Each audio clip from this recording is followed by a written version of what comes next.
ఆ ₹5 వ్రతకల్పన బుక్ చూస్తే ఎక్కడ లేని కోపం వస్తది. ఏరా నాకు అర్థం కాదు, ఎన్ని సంవత్సరాల నుంచి నా పూజలు చేస్తున్నారు, ఒక్కడికి నా కథ గుర్తుండదేట్రా యాదవ్ వల్లారా. ఓ నా బుక్ లో చూసిన దాన్నైనా తిన్నంగా చదువుతారా అంటే అది ఉండదు. ఏదో బాగా అటర్ ఫ్లాప్ అయిపోయిన తెలుగు సినిమాకి రివ్యూ చెప్పినట్టు చదువుతారు ఒక్కొక్కడును.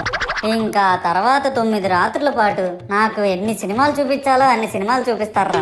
ఇందులో ఫన్నీ పార్ట్ ఏంటంటే నేను ఎన్ని బ్యాచ్లను చూస్తాను తెలుసా. ప్రతి వీధి పందిరి దగ్గరికి తిరుగుతూ నా విగ్రహాలకు రివ్యూ ఇచ్చే బ్యాచ్ ఒకటి, ప్రసాదాల కోసం ప్రతి పందిరి దగ్గరికి తిరిగే బ్యాచ్ ఇంకొకటి, ఇంకా దరిద్రం ఏంటంటే నాకు కొట్టిన కొబ్బరికాయలు ఏమైనా మిగిలిపోయేమో వాటిని తీసుకెళ్లి పచ్చడి చేసుకుందాం అనే బ్యాచ్ ఒకటి.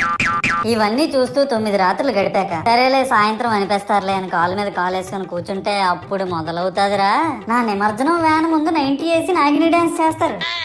అంటే నాకు అర్థం కాదు, 9 రోజులు వాళ్ళతో కలిసి ఉన్నానని నన్ను కూడా వాళ్ళ ఫ్రెండ్ లా ట్రీట్ చేస్తారా ఏంటి? అబ్బా అబ్బా అబ్బా అబ్బా, మునిగినంత వరకు మనశ్శాంతి ఉండదురా బాబు.